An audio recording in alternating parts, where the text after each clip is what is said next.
There are unique obstacles that you have to overcome if your partner cheated and now they're actually doing all the right things to rebuild. I recently made an episode focusing on what can you do, how can you survive if they're doing all the wrong things. But there's actually some interesting challenges that come up if they're doing all the right things as well. Because now the problem isn't just them. The problem is what your mind is doing with everything that happened. Because if they were dismissive, defensive, or still shady about everything going on, how you can process it, how you can think about it is a little bit more clear cut. But when they're showing up, like really putting in effort, now you're in a different kind of struggle. Because yeah, it's like the house burned down, but now they're the ones leading the charge to fix everything. And then you're left there wondering, well, why now? Is this real? How long is this going to last? And what happens if I trust this and I'm wrong again? So first, let's just clarify what I even mean. When I say that they're doing the right things, I mean that they're taking full ownership. They're not minimizing things.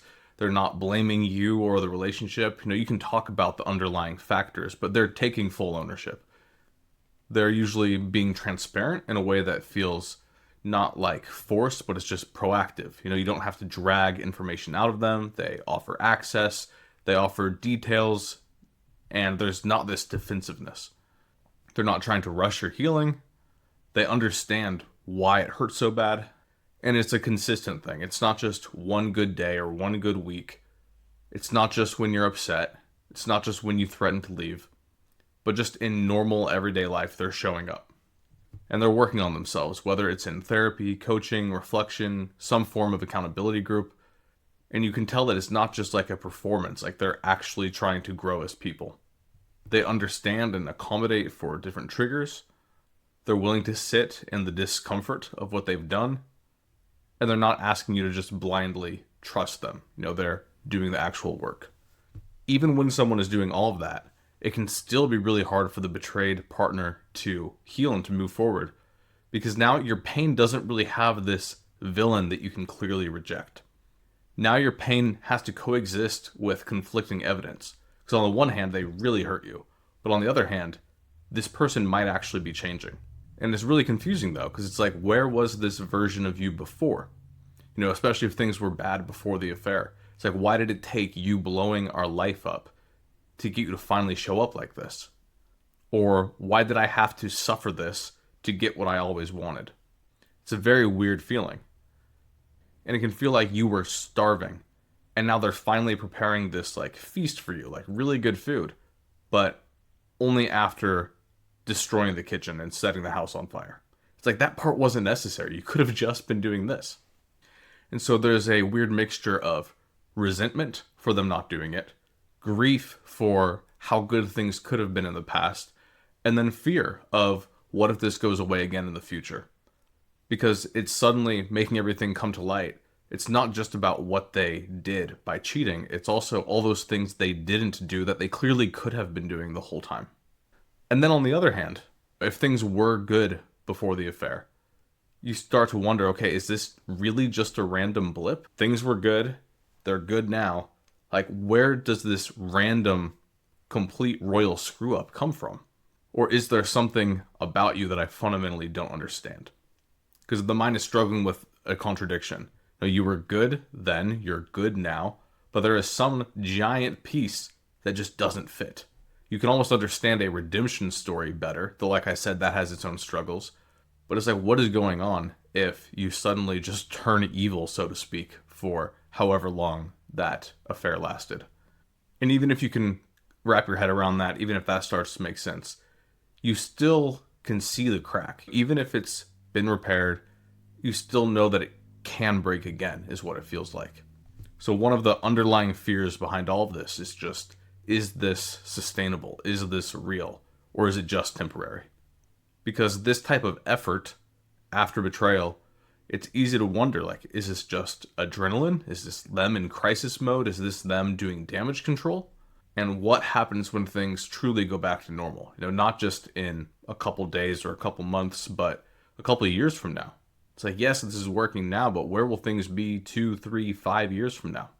If you know that you're just going to go back again, and it's going to be this whole long process of a lot of effort up front, and then slowly drifting apart, and then they blow things up, and then suddenly they care again. It's like, do you really want to go through with that? But if that cycle doesn't happen, then it would be good. And so there's just a lot of uncertainty. It's kind of like a race, whether it's like a 5K or just going for a jog, and someone is just way out in the lead. And you're starting to wonder, like, can they actually maintain that pace for the entire thing, or are they just spending all their energy now and soon they're going to be gassed? But then there's another angle, there's another fear, because what if they're just faking it?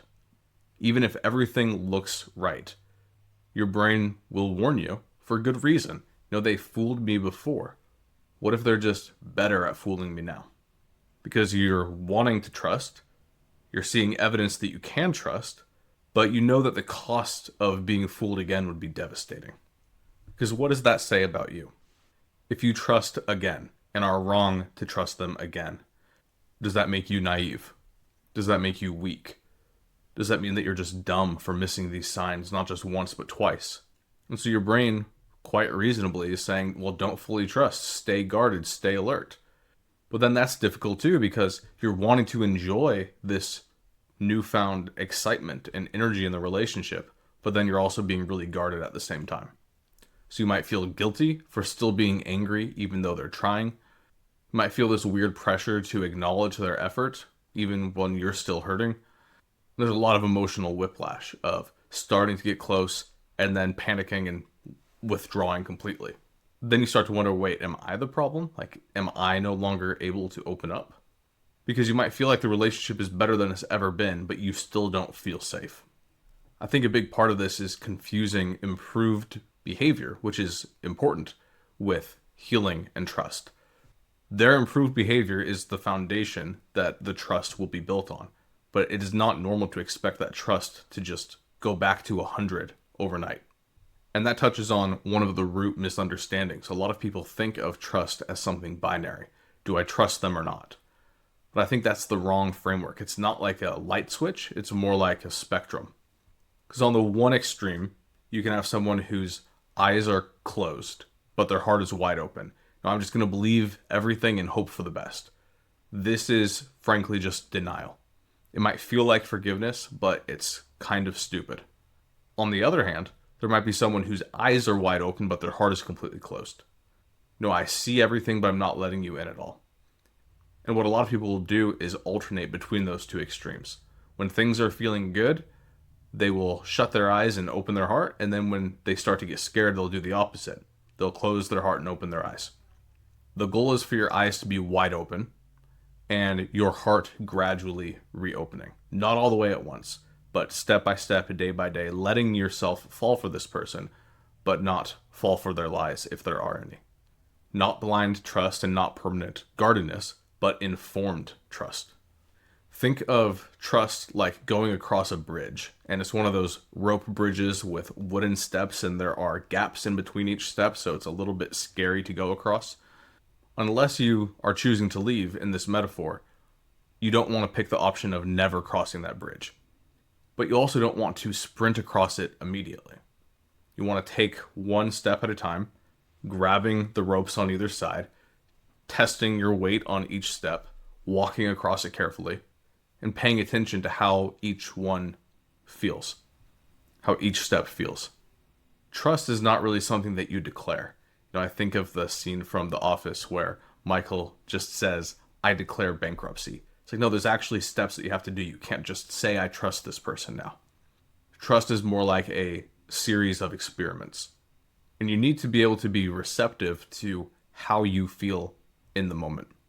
There's not going to be an exact science that I can just hand you and say, if they do X and Y, then you know that they're being honest. But if they do A, B, or C, then you know that they're being dishonest. It's a lot more complicated than that. So experiment and observe your own reactions and observe their reactions. And another piece to think about from this is you don't owe them full trust at this point. You might want to give it to them because trusting someone fully feels good. It's what a lot of us idealize in a relationship, as someone I can just fully trust. But sometimes we layer into that idea as well, the idea that we owe our partner complete trust. And like, again, that is the ideal, that's the goal. But you don't owe it to them if they haven't earned it. So let their consistency earn that emotional access over time. Another area we get tripped up is we think about, okay, they're doing the right things, therefore I should trust them. But you need to be able to separate their effort from how you actually feel. They can be doing everything right and you still feel unsure. Both of those can be true. So you can acknowledge they're doing the right things, but you just need more time. There is no problem with that. Another practical tip is stop trying to decide forever right now. You don't need to answer, will I trust them forever?